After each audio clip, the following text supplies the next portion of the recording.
तो अभी तक जो हम सिद्धांत की चर्चा कर रहे थे, सिद्धांत का टॉपिक अब चुनौतियां क्या, इसको देखने का प्रयास करेंगे। तो लिखिए, सुशासन के समक्ष चुनौतियां, सुशासन के समक्ष चुनौतियां।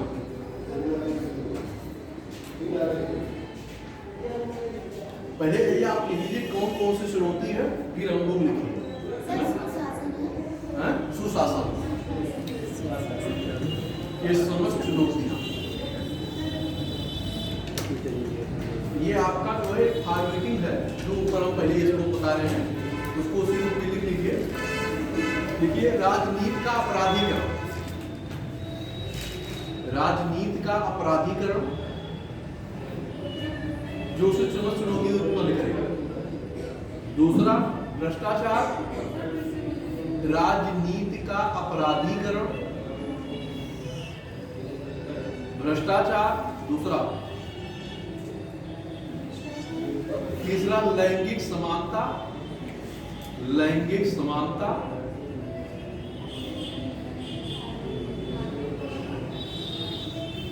न्याय में देरी, न्याय में देरी।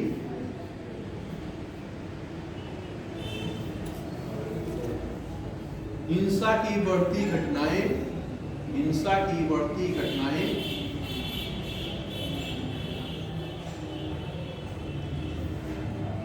जागरूकता का अभाव, जागरूकता का अभाव।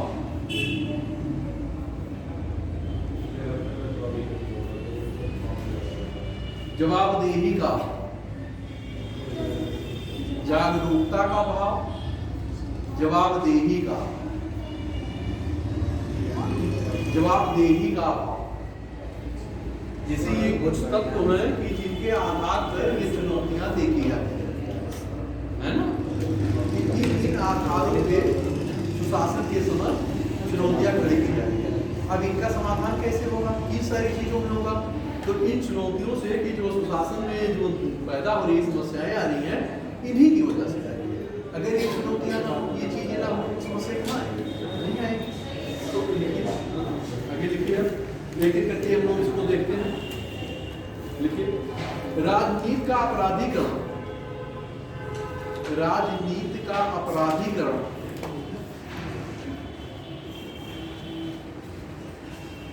सुशासन की संकल्पना को, सुशासन की संकल्पना को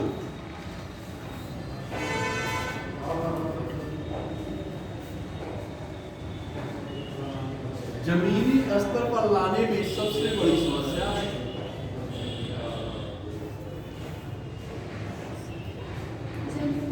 स्तर पर लाने में सबसे बड़ी समस्या है।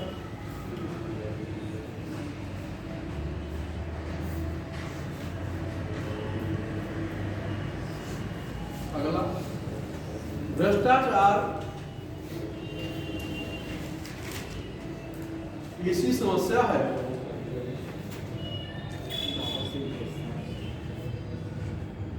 जो प्रशासन के प्रत्येक स्तर पर, जो प्रशासन के प्रत्येक स्तर पर अपनी जड़ें जमा चुका है। प्रत्येक स्तर पर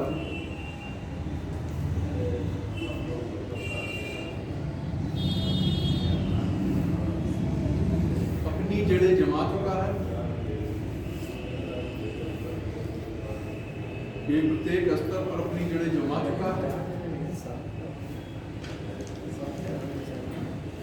जिससे कल्याणकारी योजनाएं, जिससे कल्याणकारी योजनाएं जनता तक नहीं पहुंच पाती।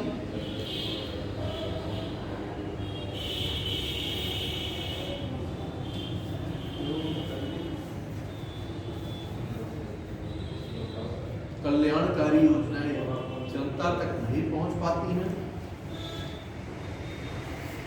अगला, लैंगिक असमानता, लैंगिक असमानता। सुशासन में सबसे बड़ी गाथा है। हाँ, सुशासन में सबसे बड़ी गाथा है। प्रदेश में महिलाओं के साथ, देश में महिलाओं के साथ अभी भी भेदभाव किया जाता है।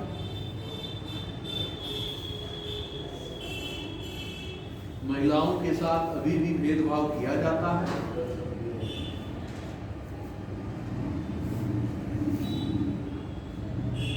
भेदभाव किया जाता है। अगला, देश व प्रदेश में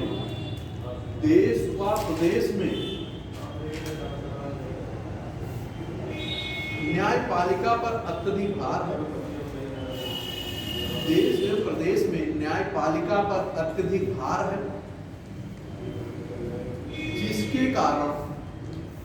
जिसके कारण न्याय मिलने में देरी होती है।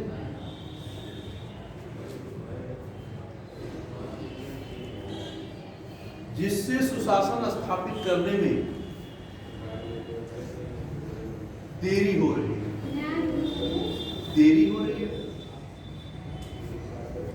जिससे सुशासन स्थापित करने में देरी हो रही है। भाई, अगर न्याय लोगों को नहीं मिलेगा, कोर्ट में जो है केस बहुत होंगे, मुकदमे बहुत होंगे और समय पे उसका निर्णय नहीं हो पाएगा, तो क्या होगा? केस दिन प्रतिदिन बढ़ते जा रहे हैं। तो जब केस बढ़ते जाएंगे तो समाधान होना देर लगना स्वाभाविक है। भाई, केस के नंबर ही नहीं आएंगे। तो जब नंबर नहीं आएंगे, जब केस की सुनवाई नहीं होगी, तो समय क्या हो रहा है? बढ़ते चला जा रहा है। डेट पे डेट क्या हो रही है? लग रही है। तो अगर इन चीजों की समस्याएं कम हो जाएंगी तो सुशासन क्या हो जाएगा? जल्दी स्थापित हो जाएगा। अगर इसमें जो ये समस्याएं दिन प्रतिदिन बढ़ती जाएंगी तो सुशासन क्या होगा? सुशासन भी स्थापित करने में समय बढ़ जाएगा। इसीलिए देखा गया कि क्या किया गया, जो है शाम के समय न्यायालय की व्यवस्था की गई, कि इवनिंग कोर्ट की व्यवस्था की गई। आपने देखा मोबाइल कोर्ट की स्थापना की गई, जिससे क्या हुआ, सुप्रीम कोर्ट ने भी इसमें संज्ञान लिया कि नहीं, न्यायालय में जो मामले लंबित हैं उनको क्या किया जाए, जल्दी से जल्दी उनका निस्तारण किया जाए, जिससे समस्याओं का निराकरण हो सके। अगर ये समस्याएं पड़ी ही रहेंगी तो न्याय की ममता कहाँ रहेगी? न्याय मिल ही नहीं रहा। 10,000 50 साल आदमी पूरी जिंदगी की। तो ऐसे निर्णय का मतलब ही क्या है? भाई, इस मामले को त्वरित गति से, इसीलिए मोबाइल न्यायालय की त्वरित गति से इवनिंग न्यायालय में कोर्ट की स्थापना की क्यों की गई? इसलिए कि ठीक है, कुछ समय में नहीं हो रहा तो कुछ मामले क्या होगा, इवनिंग कोर्ट में आ जाएगी।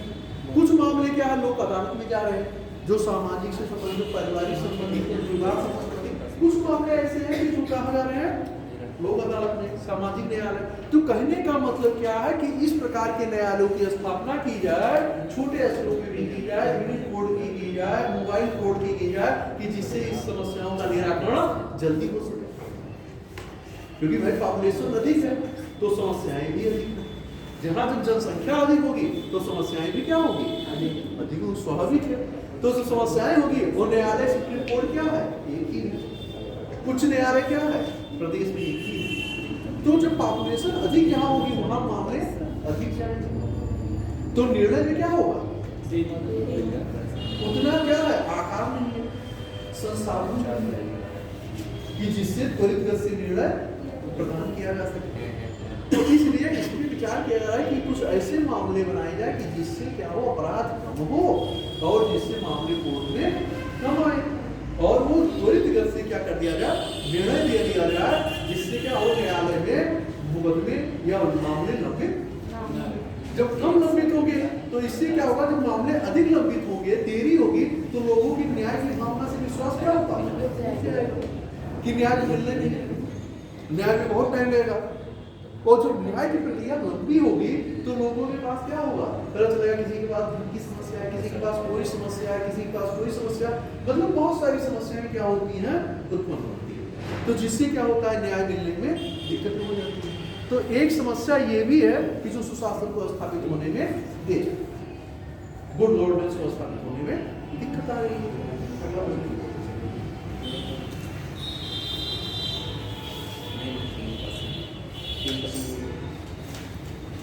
जागरूकता के अभाव के कारण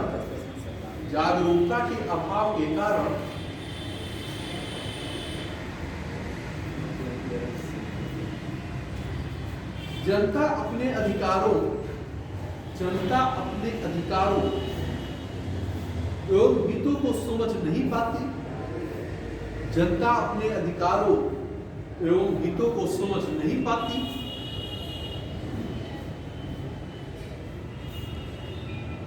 इससे भी कल्याणकारी योजनाएं उनके पास नहीं पहुंच पाती। इससे भी कल्याणकारी योजनाएं उनके पास नहीं पहुंच पाती।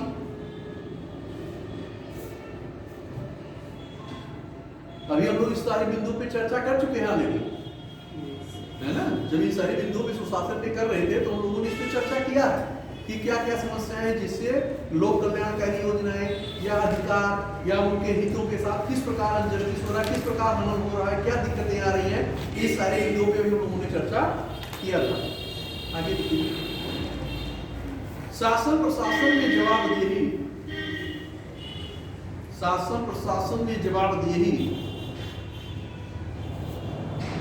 का अभाव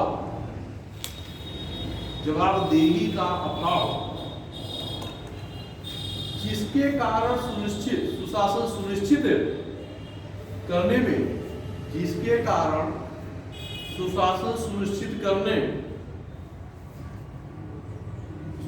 सुनिश्चित करने में समस्या उत्पन्न हो रही है।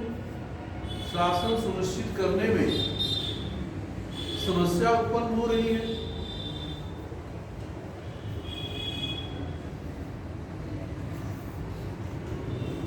ये आपके समझ कुछ चुनौतियां हैं सुशासन के लिए। आपके सामने सिद्धांत होंगे सुशासन के क्या हैं, चुनौतियां क्या हैं, इन दो चीजों को हम लोगों ने देख लिया। अब तीसरा हमारा बिंदु जो हम लोगों ने लिए थे कि उत्तर प्रदेश की सरकार द्वारा क्या किया गया, क्या कार्य किए गए।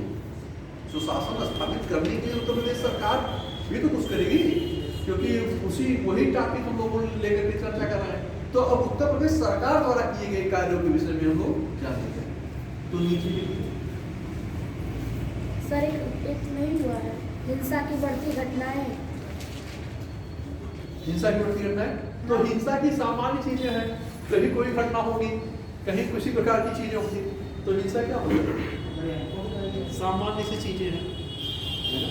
ये तो हमने केवल पॉइंट में ये दिखा दिया, जैसे बहुत सारा व्यक्ति बहुत ज्यादा नहीं कर पाएंगे ना, इसलिए नहीं कर पाएंगे क्योंकि आपको एक सीमित आंसर लिखना है ना।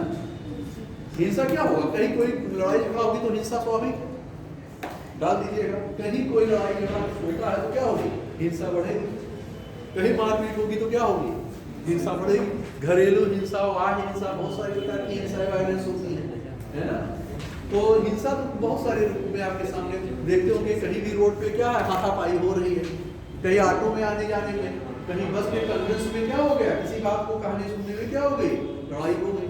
तो कहने का मतलब कि ये सारी चीजें क्या हो रही, ये सारी चीजें कहीं भी सुशासन को जो है स्थापित करने के क्या कर रहे हैं, व्यवधान है ना। जैसे आप देखते होंगे कि यहाँ विद्यालय में कैसे लोग पढ़ने आ रहे हैं, बच्चे आ रहे हैं, कहीं क्या हुई तो बात कहानी हुई, लड़ाई झगड़ा हो, ऐसे ही तो होता है कि ऐसे थोड़ी होता है। तो उत्तर प्रदेश सरकार द्वारा किए गए कार्य,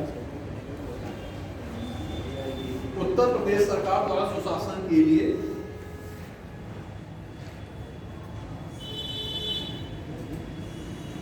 पहल या कार्य,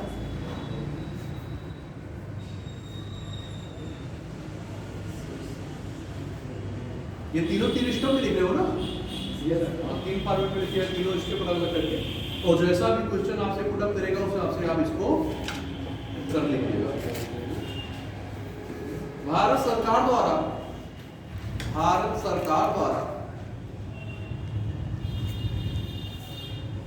शासन प्रशासन में शुचिता, भारत सरकार द्वारा शासन प्रशासन में शुचिता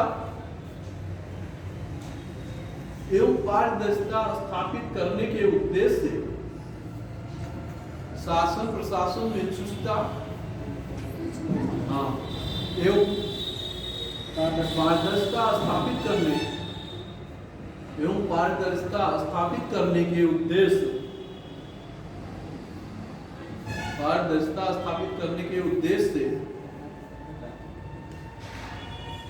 25 दिसंबर 2014 को 25 दिसंबर 2014 को पूर्व प्रधानमंत्री अटल बिहारी वाजपेयी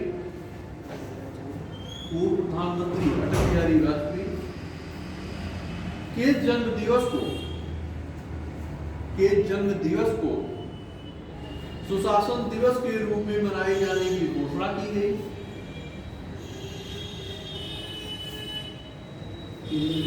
ये जन्म दिवस को सुशासन दिवस के रूप में मनाए जाने की घोषणा की गई।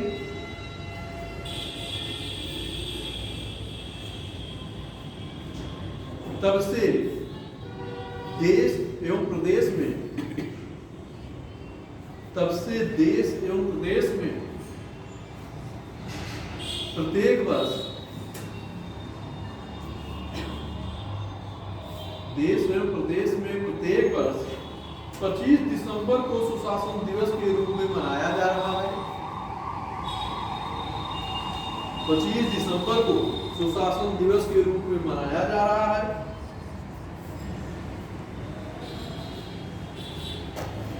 ये ध्यान रखिए, हो सकता है कि प्री में भी ये क्वेश्चन पूछ दिया जाए कि सुशासन दिवस कब मनाया जाता है, किसके लक्ष्य मनाया जाता है, किसके जन्म दिवस को मनाया जाता है ना। तो इन सारी चीजों का उनको भी आप ध्यान रखेंगे।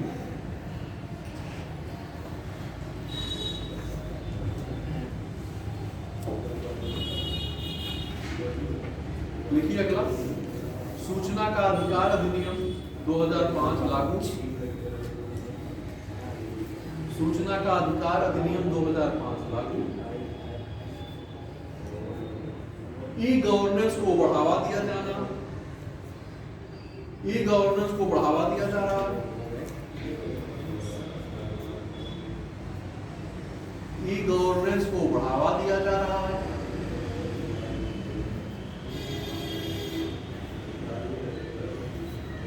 Ease of doing, अगला ease of doing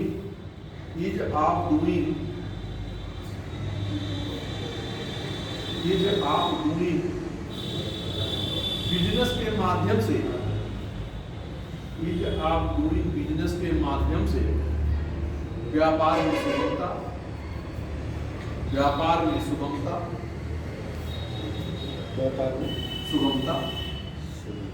पुलिस तंत्र में सुधार, अगले स्टेप में लिखिएगा, पुलिस तंत्र में सुधार,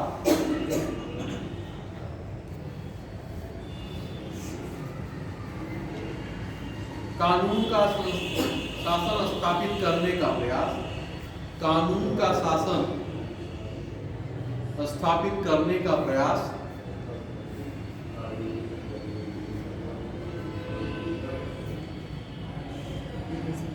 शिकायत एवं निवारण तंत्र की स्थापना, शिकायत एवं निवारण तंत्र की स्थापना,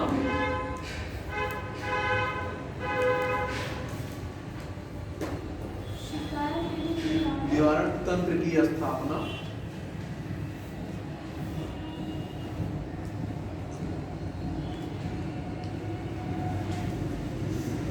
प्रक्रिया का सरलीकरण किया गया, प्रक्रिया का सरलीकरण किया गया है।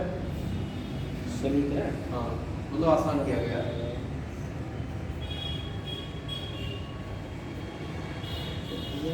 अगला, प्रधानमंत्री की संकल्पना, प्रधानमंत्री की संकल्पना,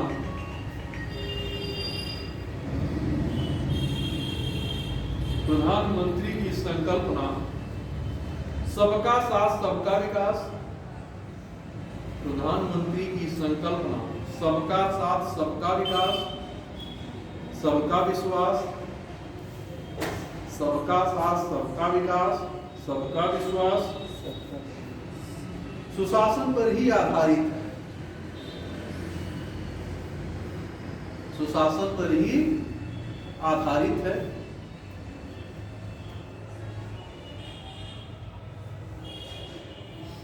उत्तर प्रदेश, अगला उत्तर प्रदेश सरकार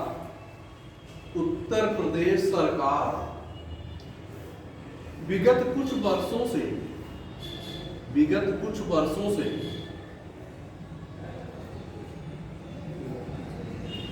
सुशासन स्थापित करने के लिए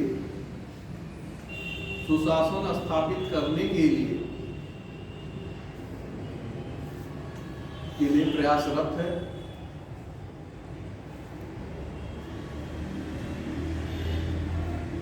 सुशासन स्थापित करने के लिए प्रयासरत है।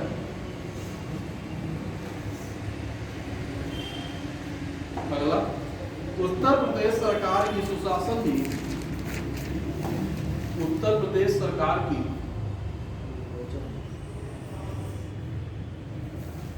सुशासन नीति का प्रभाव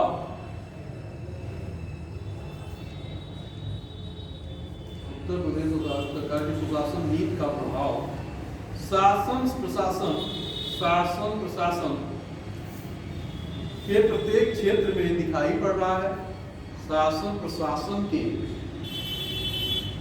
प्रत्येक क्षेत्र में दिखाई पड़ रहा है।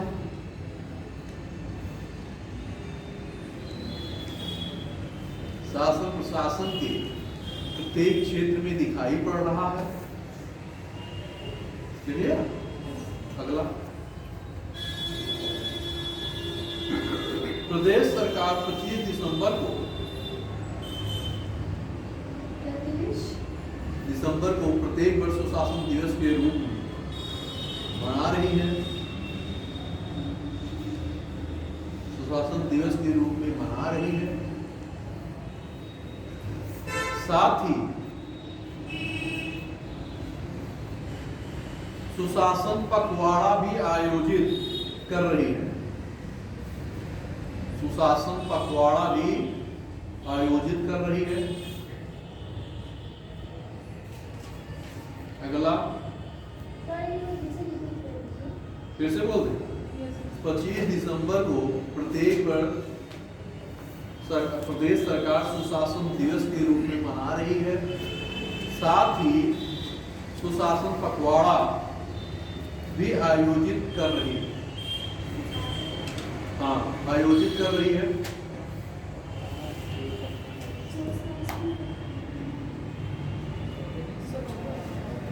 कुछ दिन के लिए, जैसे साप्ताहिक होता है, आपने देखा है कि वन्य महोत्सव, वन्य सप्ताह, उसी प्रकार कुछ दिन का क्या होगा, साप्ताहिक पखवाड़ा होगा। जैसे 15 दिन, 10 दिन, 5 दिन, एक हफ्ता तो सरकार डिसाइड करेगी, है ना। तो कहने का मतलब क्या है कि सुशासन दिवस माननीय प्रधानमंत्री जी, पूर्व स्वर्गीय प्रधानमंत्री अटल बिहारी वाजपेयी जी के जन्म दिवस पर मनाया जा रहा है। अब ये हो रहा है कि लोगों में जो है सुशासन दिवस के प्रति जागरूकता उत्पन्न करने के लिए सुशासन पखवाड़ा जब कई दिन चलेगा तो लोगों के ऊपर क्या होगा, उसका प्रभाव पड़ेगा।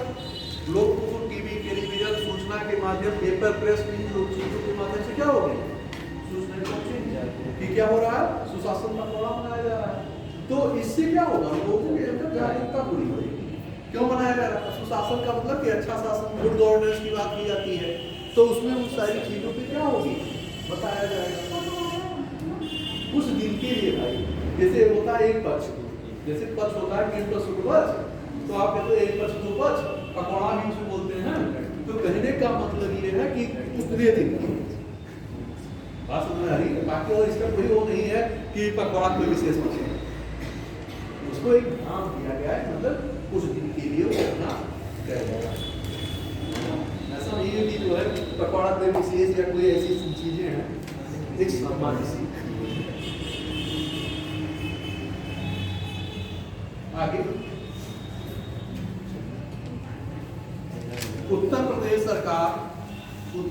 सरकार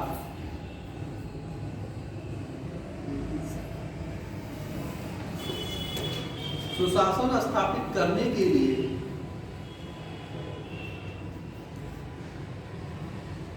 जन जागरूकता अभियान भी चलाती रहती है। सुशासन स्थापित करने के लिए जन जागरूकता अभियान भी चलाती रहती है। मतलब उसके विषय में बता रही है, लोगों को जागरूक कर रही है। है ना। जन जागरूकता अभियान का मतलब क्या, कि लोगों को जागरूक करना। अगला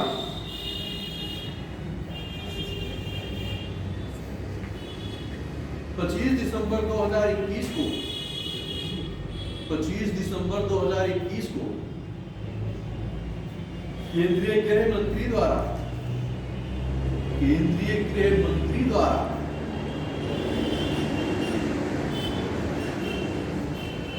सुशासन सूचकांक जारी किया गया। सुशासन सूचकांक जारी किया गया।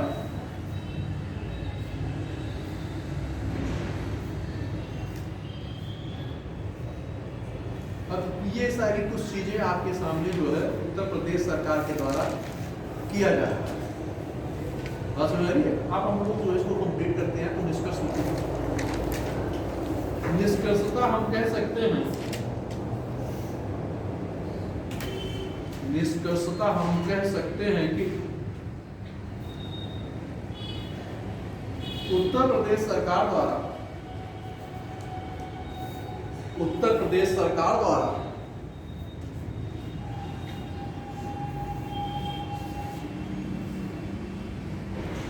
शासन प्रशासन के प्रत्येक क्षेत्रों में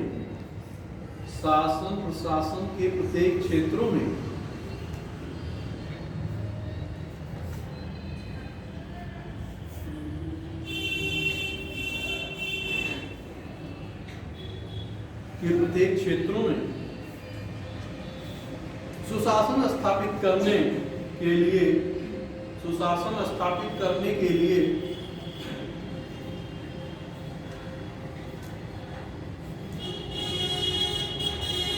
कई कदम उठाए गए हैं।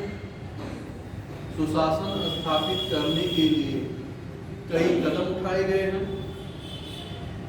जिसका प्रभाव दिखाई पड़ रहा है।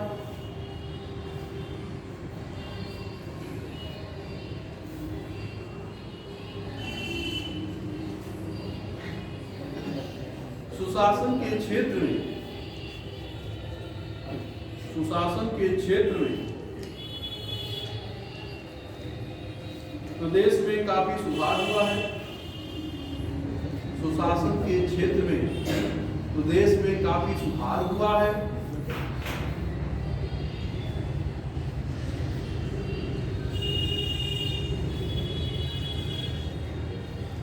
ये आपका इस प्रकार से सुशासन जो है कंप्लीट है।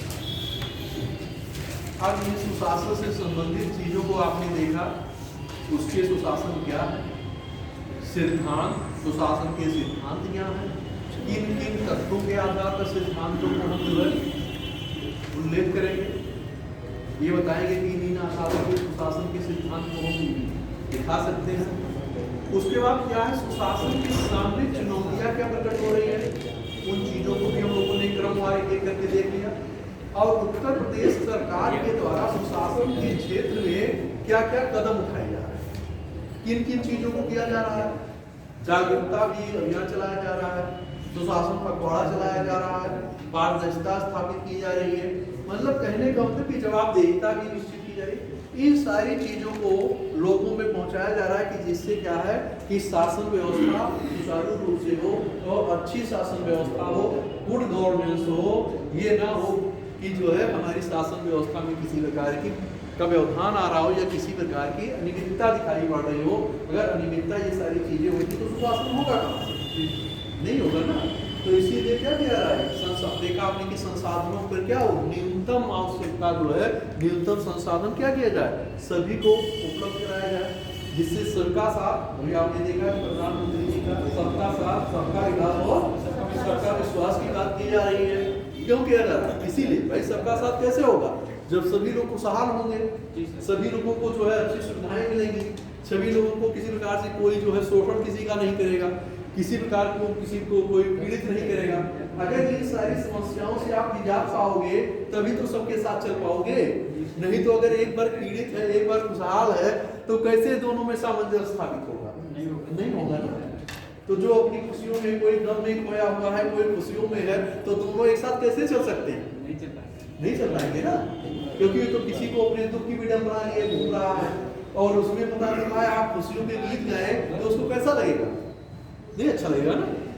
तो कहने का मतलब ये है कि सबके साथ वो सारी चीजें जो इस रूप में दिखाई पड़े कि जिससे क्या हो कि सबका साथ, सबका विकास और सबके विश्वास की संकल्पना को क्या किया जाए आगे।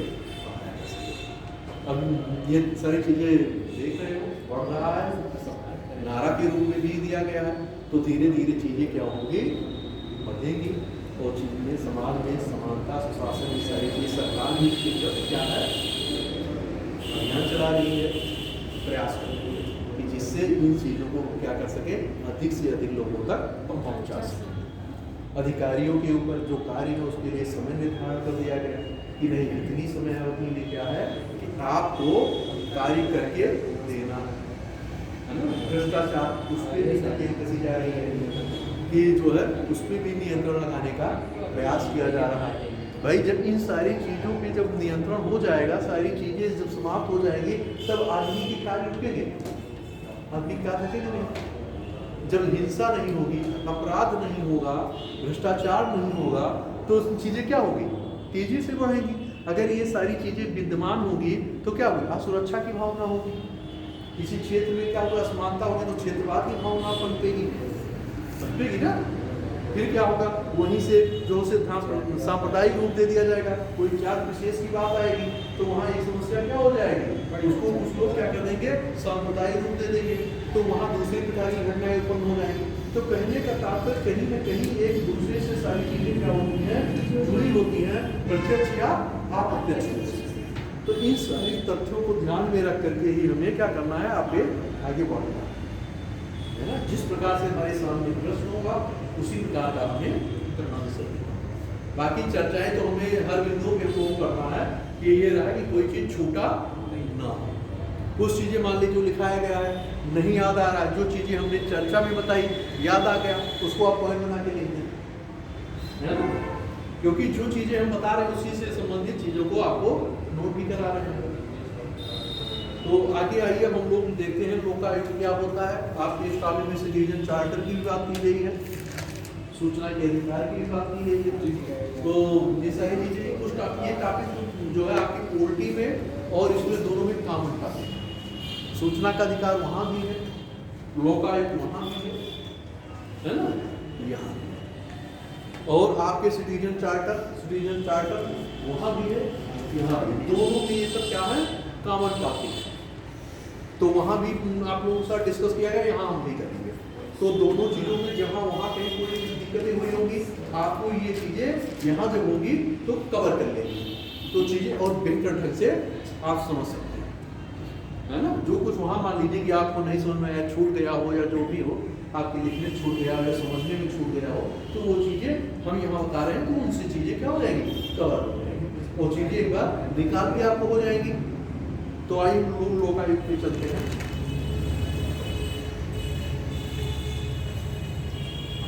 अब इसमें आप डालिए उत्तर प्रदेश लोकायुक्त, लोकायुक्त, जहां हम आपको नोट कराते चलेंगे, जहां समझाने वाली चीज होगी हम रुक के आपको बताते चलेंगे, ठीक है। जिससे क्या होगा, तो उस रूप में आपको बेहतर ढंग से समझ में आएगा। जहां जो चीजें होंगी हम रुकेंगे और चीजों को आपको बताते आगे बढ़ते रहेंगे। उत्तर प्रदेश लोकायुक्त के गठन,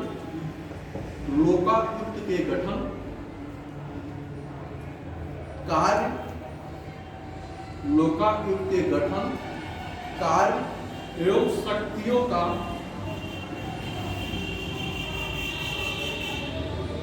विवेचन या विश्लेषण, जो भी मतलब पूछे, एनीवे।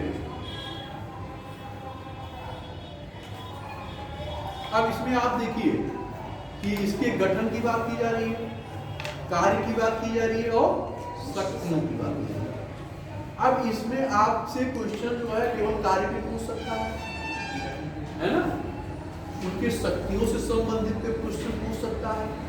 तो क्वेश्चन का आधार कुछ भी हो सकता है, इसीलिए मैं तीनों को एक जगह लेकर के आपको बता रहा हूँ और इसको समग्रता में समझने का प्रयास भी करें। जैसे पीछे हम लोगों ने देखा समग्रता में, तो उसी प्रकार इस प्रश्न को भी, इस टॉपिक को भी जो हम लोगों ने लिया है, इसको भी समग्रता में देखने का प्रयास करेंगे। तो लिखिए,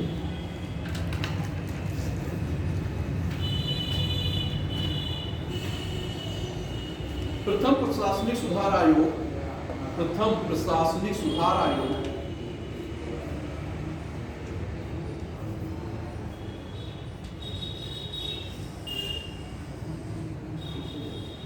आयोग की सिफारिशों के आधार पर,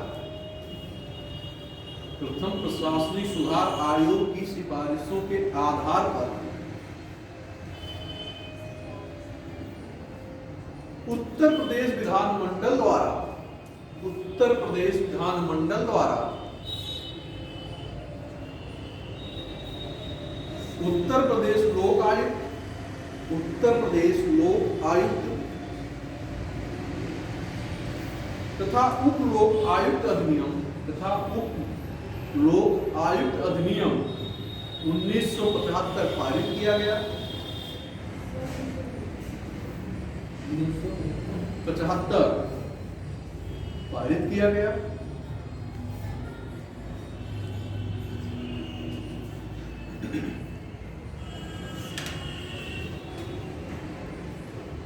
इस विधेयक को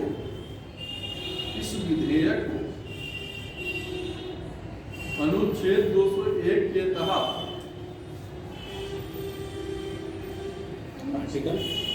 इस विधेयक को अनुच्छेद 201 के तहत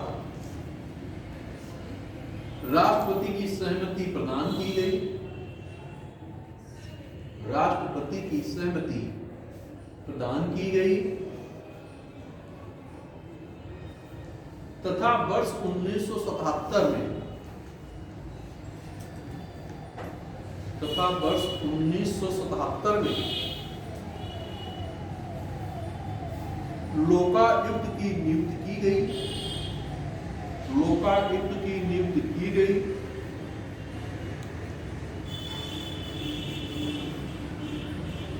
नीचे लिखेगा, लोकायुक्त की नियुक्ति की गई। उत्तर प्रदेश लोकायुक्त, उत्तर प्रदेश लोकायुक्त की नियुक्ति का तार्किक आधार,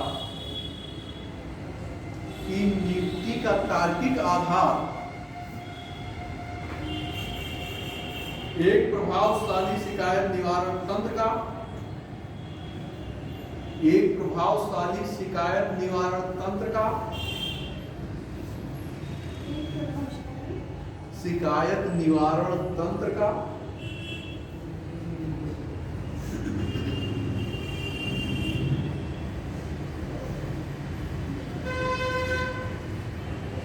निर्माण करना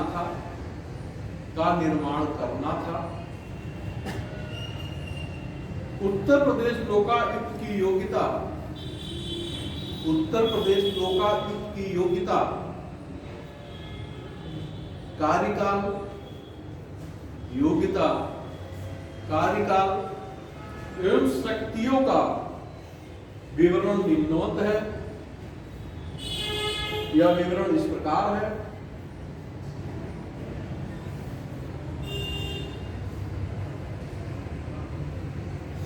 या ये भी लिख सकते हो कि शक्तियां इस प्रकार, जो भी लिख लीजिए, चाहे जो लिखिए। अब नीचे लिखिए लोकायुक्त योग्यता एवं कार्यकाल।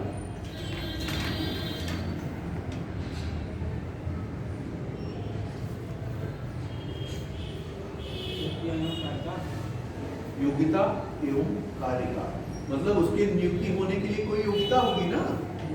भाई कोई कर्मचारी नियुक्त हो रहा है, जैसे आप देख रहे हैं कि न्यायालय है, तो उसके लिए योग्यता का निर्धारण। आप देख रहे हो कि पंचायत का चुनाव कोई लड़ रहा है, तो उसके लिए भी एक योग्यता, विधायकी का कोई चुनाव लड़ रहा है, तो उसके लिए भी एक योग्यता। तो कहने का मतलब अगर कोई इस प्रकार के पदों पे बैठेगा तो उसकी योग्यता भी होनी चाहिए।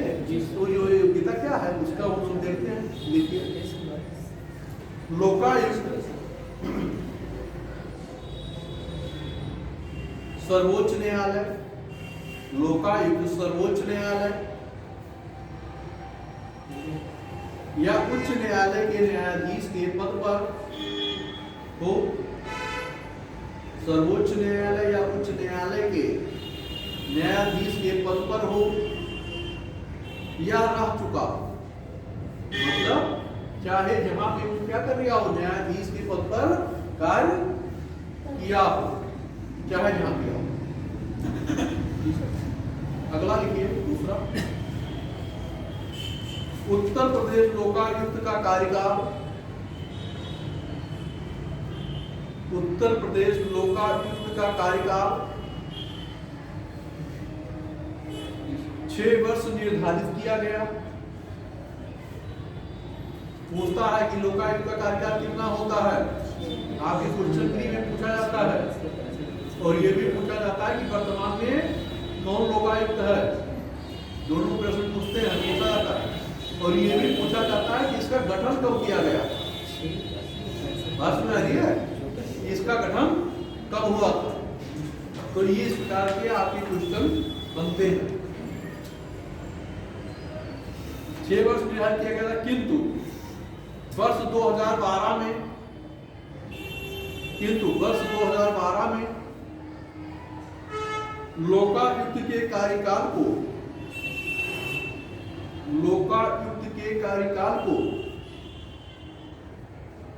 बढ़ाकर 8 वर्ष कर दिया गया।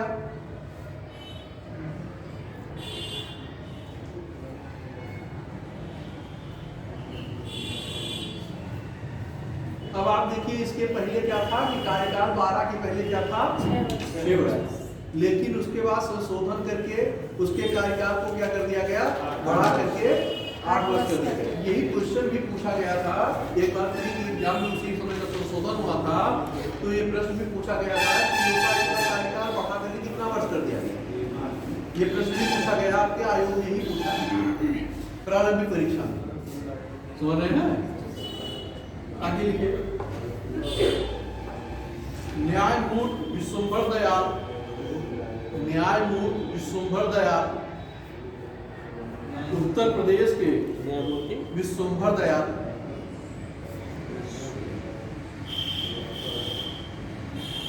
उत्तर प्रदेश के प्रथम लोकायुक्त थे।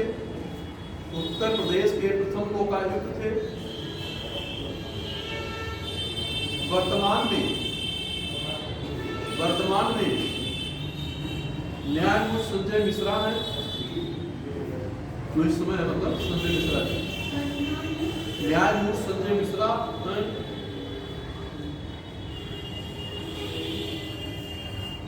अब आपने देखा कि गठन और क्या देखा, और कार्यकाल। आपने देखा कि लोकायुक्त कैसे हुआ, गठन हुआ और उनका योग्यता क्या है और कार्यकाल।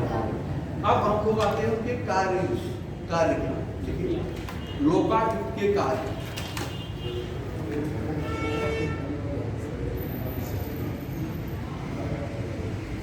इसीलिए सब तोड़ के दिखा रहे हैं, जिससे क्या हो, जिस प्रकार का उस प्रकार क्या हो, आपके पास सामने पूरक प्रेमी के रूप में क्या है दिया गया है कि आपको खाई तुरंत लिख दीजिए।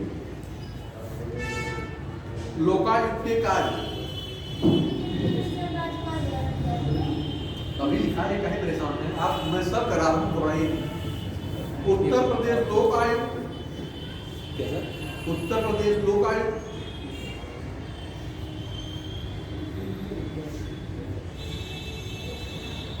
तथा उप लोकायुक्त अधिनियम 1975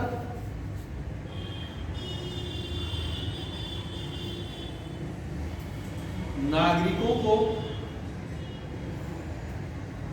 मंत्रियों, विधायकों एवं नौकरशाहों के खिलाफ, मंत्रियों, विधायकों और नौकरशाहों के खिलाफ भ्रष्टाचार या कुशासन की शिकायत दर्ज करने में भ्रष्टाचार या कुशासन की शिकायत दर्ज करने में सक्षम बनाता है। बात समझ में आ रही है? अब इसको जो लोकायुक्त का गठन किया गया है, अब ये किन किन लोगों को जो है अपनी परिधि में लाया रहा है? मंत्री, विधायक और जो एडवोकेट हैं, जो नौकरशाह हैं, उन सबके खिलाफ क्या कर सकता है? कार्रवाई के लिए क्या करेगा? भ्रष्टाचार और कुशासन के खिलाफ क्या करेगा?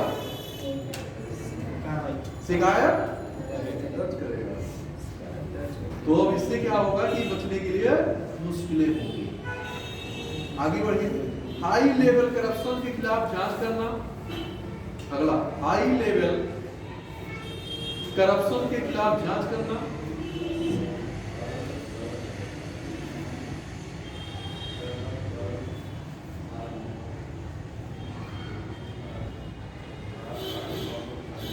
अगला, जांच के बाद कार्रवाई के लिए, जांच के बाद कार्रवाई के लिए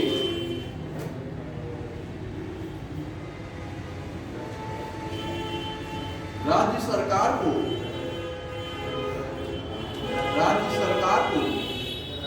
संस्तुति करना, राज्य सरकार को संस्तुति करना।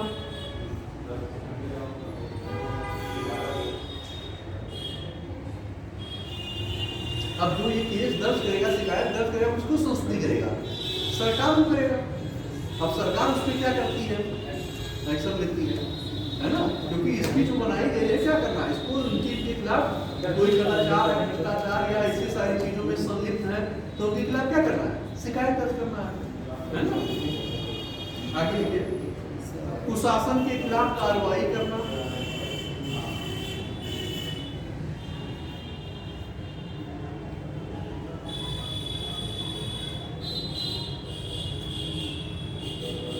गुड गवर्नेंस के लिए, अगला, गुड गवर्नेंस के लिए बैकग्राउंड तैयार करना।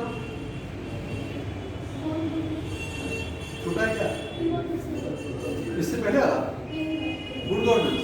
देखिए, गुड गवर्नेंस के लिए बैकग्राउंड तैयार करना। गुड गवर्नेंस के लिए बैकग्राउंड तैयार करना।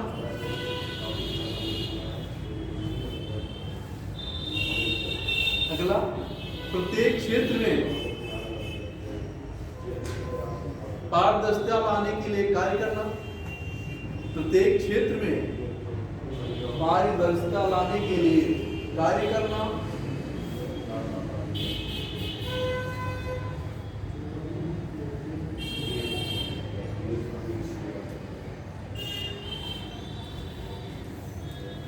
अगला, पारदर्शी व जिम्मेदार प्रशासन के लिए आधार तैयार करना। पारदर्शी व जिम्मेदार प्रशासन के लिए आधार तैयार करना। पारदर्शी व जिम्मेदार शासन का आधार तैयार करना।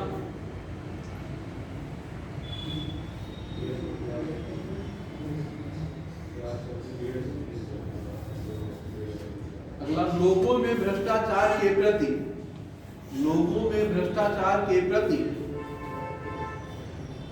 जागरूकता लाने के लिए काम करना। लोगों में भ्रष्टाचार के प्रति जागरूकता लाने के लिए कार्य करना।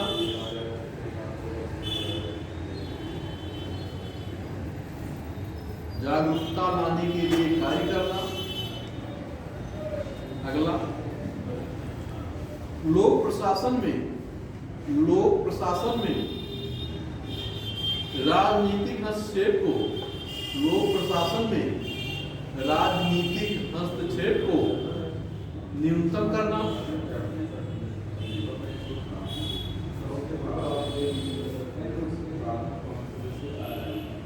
लोक प्रशासन में राजनीति के हस्तक्षेप को न्यूनतम करना।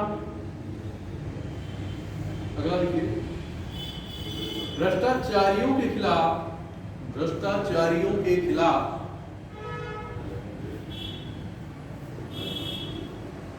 कठोर दंड देने की स्थिति बनाना।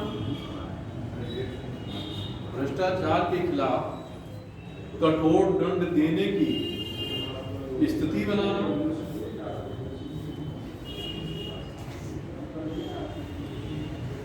अब ये तो हो गए लोकायुक्त के कार्य कि मतलब ये किन किन लोगों के विरुद्ध मतलब ये कार्य कर सकता है, शिकायत दर्ज कर सकता है, इसकी परिधि में कौन कौन से लोग आते हैं।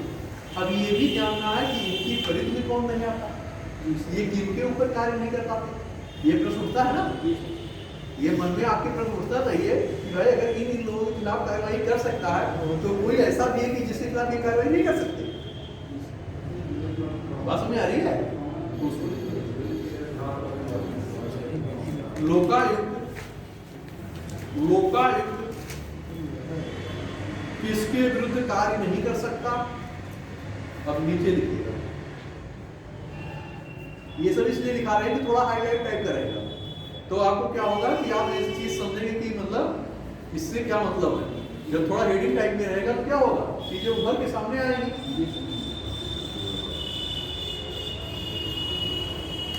देखिए मुख्य न्यायाधीश, इसमें मुख्य न्यायाधीश या उच्च न्यायालय के, मुख्य न्यायाधीश या उच्च न्यायालय के किसी भी न्यायाधीश, किसी भी न्यायाधीश और न्यायिक सेवाओं के सदस्य, किसी भी न्यायाधीश और न्यायिक सेवाओं के सदस्य, मतलब जो न्यायिक सेवा में होगा, जो उसके सदस्य होंगे। दूसरा इसी में किसी न्यायालय का अधिकारी या सेवक, किसी न्यायालय का अधिकारी या सेवक। अब बात समझ में आ रही होगी कि मतलब कि यह न्यायालय के न्यायाधीश के खिलाफ या न्यायिक सेवाओं पे कार्यरत लोगों के खिलाफ ये क्या कर सकते हैं, शिकायत या कार्रवाई के लिए संस्तुति नहीं कर सकते। बात समझ में आ रही है? अब जैसे आप ये जान सकते हैं किनके विरुद्ध ये कार्रवाई करने के लिए संस्तुति कर सकते हैं, और आपको ये भी जानकारी होगी कि किनके खिलाफ ये संस्तुति नहीं कर सकते। बात समझ में आ रही है? अब आगे लिखिए इनके पास शक्तियां क्या, ये भी तो जानना जरूरी है। तो लिखिए लोकायुक्त, लोकायुक्त के पास निम्न शक्तियां होनी चाहिए। मतलब ये जो कहा जा रहा है कि मतलब कि ऐसी शक्तियां अगर इनके पास होगी तो करप्शन, भ्रष्टाचार, ये सारी चीजें क्या होगी, अपराध कम होंगे, हिंसा कम होगी, अराजकता नहीं होगी। क्योंकि इससे क्या रहेगा, लोगों पे भय होगा कि जब इतनी ज्यादा सारी चीजें अगर रहेंगी और बड़े लोगों के ऊपर भी अगर कार्रवाई हो सकती है तो छोटे लोगों के ऊपर कार्रवाई क्या होगी, स्वाभाविक हो जाएगी। अगर बड़े मंत्री और विधायक इन शासकों के ऊपर अगर कार्रवाई हो जा रही है तो आदमी, आम सामान्य इंसान क्या होगा, डरेगा कि नहीं भाई अगर वो लोग भी कटघरे के घेरे में आकर के उनके खिलाफ FIR दर्ज हो रही, शिकायत हो रही है, तो कार्रवाई की जा रही है तो हमारे आपके ऊपर भी हो जाएगी। तो आदमी अपराध करने के लिए, हिंसा करने से क्या होगा, डरेगा। तो अपराध क्या होगा, कम होगा। बात समझ आ रही है? आगे लिखिए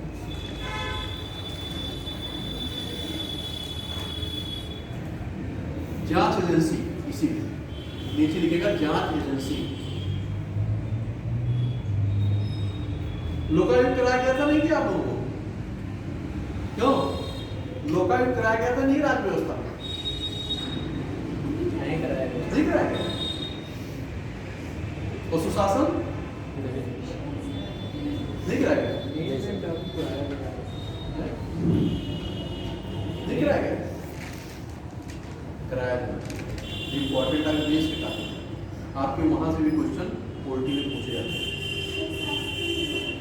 चलिए हम करा रहे हैं।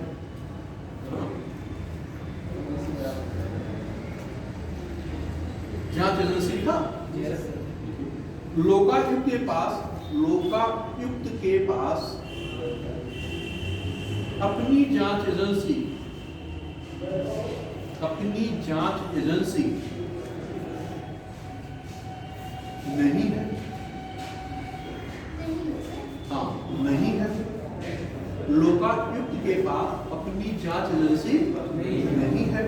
आगे लिखिए, और वह सिर्फ दस्तावेज दस्तावेजों के आधार पर जांच करता है। वह सिर्फ दस्तावेजों के आधार पर जांच करता है। नीचे लिखेगा, भी बताते हैं इसका। नीचे लिखेगा, लोकायुक्त के पास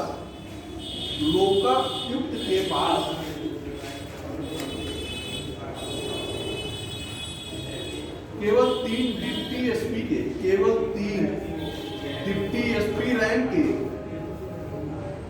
अधिकारी हैं। डिप्टी एसपी रैंक के अधिकारी हैं जो भ्रष्टाचार जांच के लिए नाकाफी, जो भ्रष्टाचार जांच के लिए नाकाफी है।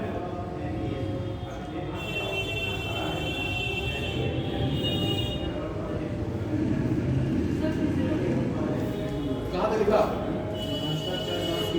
3 डिप्टी एसपी स्तर के अधिकारी हैं, लेकिन जो भ्रष्टाचार जांच के लिए, जो भ्रष्टाचार जांच के लिए नाकाफी है। मतलब बहुत कम, और ज्यादा। अब यहाँ देखिए, अब इनकी अगर जांच एजेंसी नहीं है, इनके पास क्या है, जो दस्तावेज जाएंगे, अब उन्हीं के आधार पर ये काम करेंगे। तो जो अपनी खुद की जांच एजेंसी नहीं होगी तो इनकी सक्रियता क्या हो जाएगी? अगर इनकी खुद की जांच एजेंसी होती तो क्या होती? ये तो उसके इनको हुआ कुछ पता चला, तुरंत वहां क्या होगा।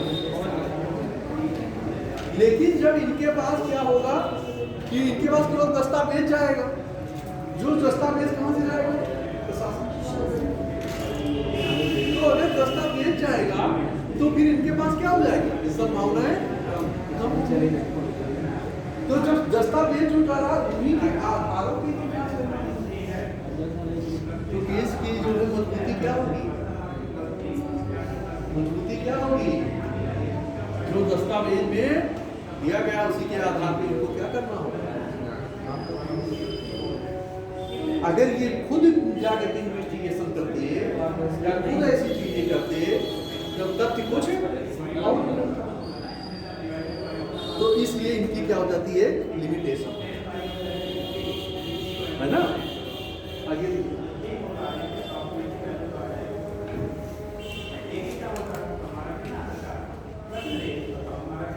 सुमोटो पावर, सुमोटो पावर, सापर स्वभाव मंत्रा, मापरो मंत्र, कापरो मंत्र। सुमोटो पावर वही बताते हैं। सुमोटो पावर क्या है? सुमोटो पावर, सुमोटो पावर खुद संज्ञान लेने, खुद संज्ञान लेने, खुद संज्ञान लेने की क्षमता। सुमोटो पावर मतलब यही है, खुद संज्ञान लेने की क्षमता। जैसे मान लीजिए आप किसी जगह जा रहे हो, कोई कार्य आप खुद, कोई आपसे कहा नहीं, आप खुद कर रहे हैं, तो क्या हो गया? खुद संज्ञान ले रहे हो। मान लीजिए किसी शादी में आप देंगे, किसी कार्यक्रम में गए, वहां आप देख रहे हो तो किसी कार्य में पार्टिसिपेट करते हो, आपसे किसी ने कहा नहीं, तो खुद ले रहे हो ना कि हमें क्या होना चाहिए, नागरिक के हिसाब से या सामाजिक हिसाब से जो उनसे हमें क्या करना चाहिए? मदद करना चाहिए, व्यवस्था सुचारू रूप से इससे कहीं प्रभावित ना हो। तो ये सब क्या होगा कि खुद आप जा रहे हो, खुद बढ़ रहे हो कार्य करने, है ना। तो उसी प्रकार यहाँ खुद संज्ञान लेंगे, मतलब किसमें? जांच की प्रक्रियाओं में, शिकायत दर्ज करने की प्रक्रियाओं में, क्या समस्या उसके अंदर, इन सारी चीजों से यहाँ संबंधित बातें की गई। तो मैंने एग्जाम्पल दिया आपको कि मतलब इन चीजों पे ऐसे किया गया। आगे लिखिए।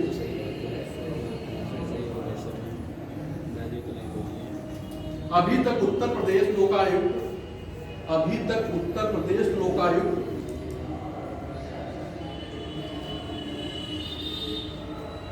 सिर्फ किसी शिकायतकर्ता की, सिर्फ किसी शिकायतकर्ता की एफिडेविट पर जांच करता है। शिकायतकर्ता की एफिडेविट पर जांच करता है।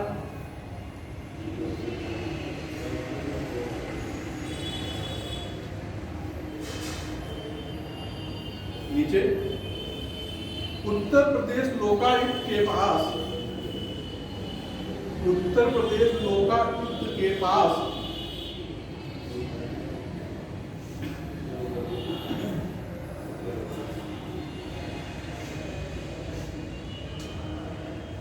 अपनी स्पेशल कोर्ट नहीं है, अपनी स्पेशल कोर्ट नहीं है।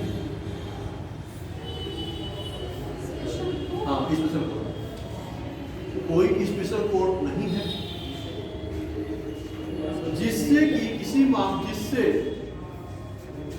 मामले की त्वरित सुनवाई हो सके, जिससे किसी मामले की त्वरित सुनवाई हो सके।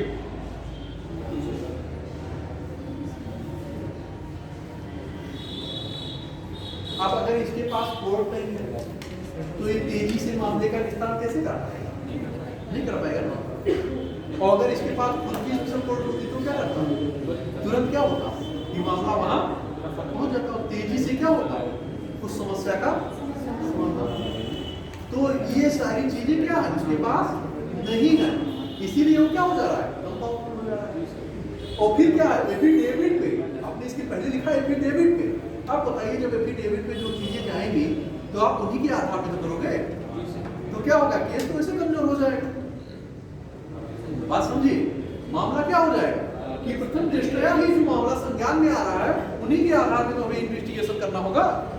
भाई मैं खुद तो इन्वेस्टिगेशन करने जाऊंगा नहीं, तो जब मेरे पास जांच एजेंसी होगी तभी तो हम आप तक पहुंचेंगे डायरेक्ट। हमें क्या कर दिया गया, डायरेक्ट पहुंचने का माध्यम नहीं। मेरे पास उनके पास एजेंसी, अगर अभी उनकी खुद की एजेंसी होती तब क्या होता, तब वो डायरेक्ट क्या होता, तुरंत थोड़ी देर से क्या कर लेते, एक्शन लेते, उनका अपना कोर्ट कार्रवाई कर देते। लेकिन ये चीजें क्या है कि राज्य सरकार जो सरकार है उसको क्या करेंगे, संस्तुति करेंगे, भेजेंगे। अब सरकार उसमें क्या करेगी, तो प्रक्रिया क्या हो गई, अब उसकी त्वरित जो है वो चीजें नहीं आएगा जो आना चाहिए, है ना। आगे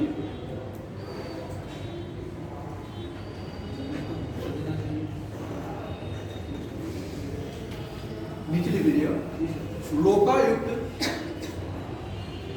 की स्पेशल कोर्ट, लोकायुक्त की स्पेशल कोर्ट सिर्फ मध्य प्रदेश मतलब एमपी, मध्य प्रदेश और कर्नाटक लोकपाल के पास, कहां पे है, एमपी और कर्नाटक, वहां स्पेशल कोर्ट। तो अगर वहां स्पेशल कोर्ट होगा तो थोड़ा क्या होगा, मामले की गति, मामला तेजी से निपटाया जाएगा। बात समझ आ रही है। नीचे लिखिए, अब यहां तक आपने देख लिया कि इनके कार्य, इनका गठन कैसे हुआ, योग्यता क्या है, शक्तियां क्या है, किसके खिलाफ ये कार्रवाई कर सकते हैं, किसके खिलाफ नहीं कर सकते, इन सारी चीजों को आपने देखा।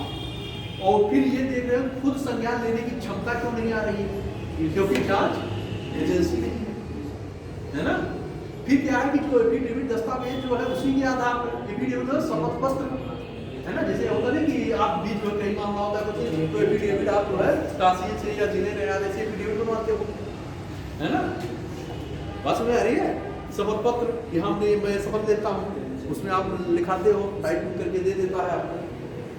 जो अगर बनवाया होगा किसी ने या किसी घर बनवाना होगा तो शायद लोग जानते होंगे एफिडेविट क्या है। लिखिए, अब इनके वेतन और भत्ते की जांच भी कर ली जाए। भाई सारी चीजों की होगी तो वेतन भत्ता में तो कुछ पाएंगे, ऐसे तो काम करेंगे नहीं, वो कुछ चाहिए ना, रोका हुआ कहाँ से काम चलेगा, राजस्व रेवेन्यू कहाँ से आएगा। भाई मेहनत कर रहे हैं, सेवा कर रहे हैं, तो कुछ पैसा भी चाहिए। भाई फ्री में कब तक करेंगे, एक दिन दो दिन की बात हो तो ठीक है, लेकिन कुछ वेतन भी चाहिए, कुछ पैसा भी चाहिए, कुछ रेवेन्यू चाहिए, तो कहाँ से आएगा, सरकार देगी।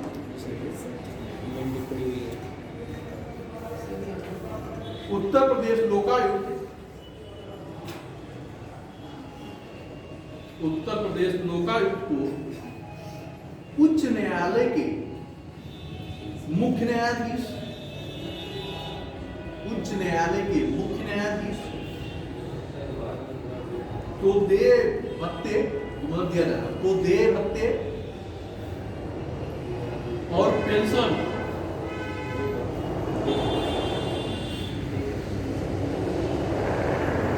दे भत्ते और पेंशन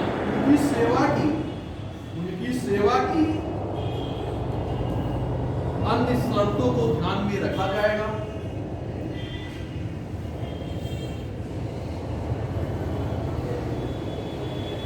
अब ये भत्ते और पेंशन, लोकायुक्त के भत्ते और पेंशन के विषय में आप लिख रहे हो, है ना?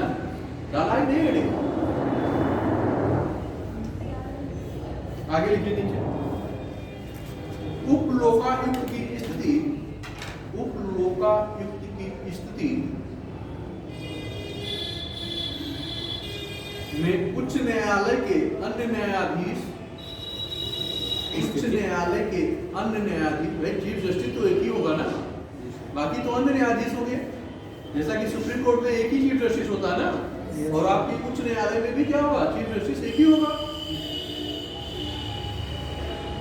उच्च न्यायालय के अन्य न्यायाधीशों को देय भत्ते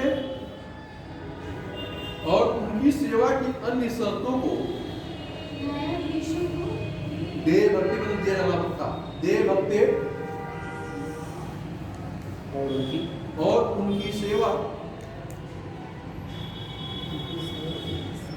की अन्य शर्तों को ध्यान में रखा जाएगा।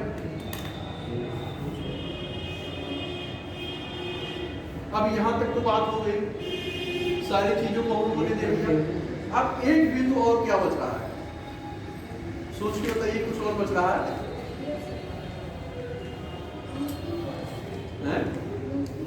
तो वही गया, नियुक्त राज्यपाल करेगा, है ना? अब एक बात आ रही, इनको हटाएगा, है ना? भाई हटाया जाना भी तो होगा, कि इनको हटाया भी जा सकता है कि नहीं हटाया जा सकता, हटाया जा सकता है। लोकायुक्त को लोकायुक्त का हटाया जाना,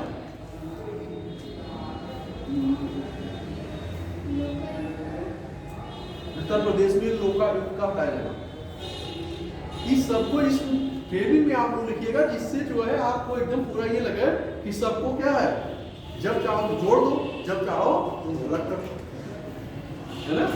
इसीलिए मैं तोड़ करा भी रहा हूँ कि जहां जैसी आवश्यकता होगी, जैसे आपकी दीवार चिनाई हो रही है, जहां जैसे ईंट की आवश्यकता हो, क्या कर देना, जोड़ देना है। उसी प्रकार आपकी क्वेश्चन लिखा भी जा रहा है, जहां जैसी जरूरत हो वहां वैसा तो इसको क्या कर देना, जोड़ देना है। देखिए, संविधान के अनुच्छेद 311 के उपबंधों के अधीन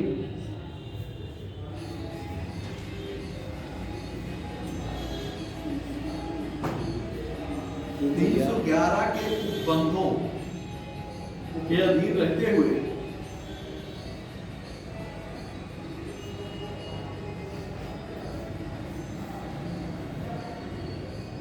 लोकायुक्त अथवा उप लोकायुक्त, लोकायुक्त अथवा उप लोकायुक्त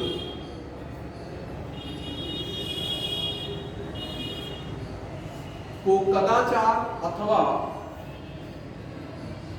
असमर्थता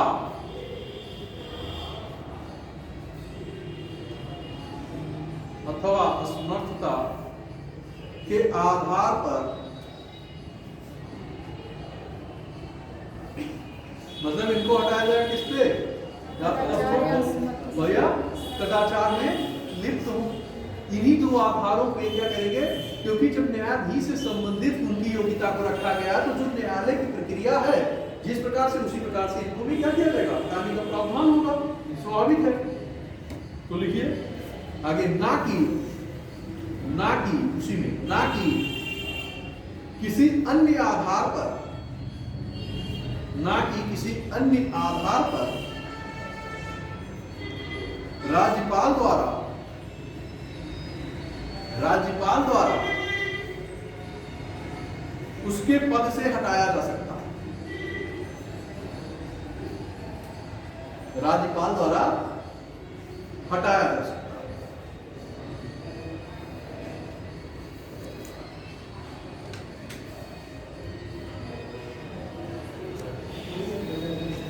बात समझ आ रही है?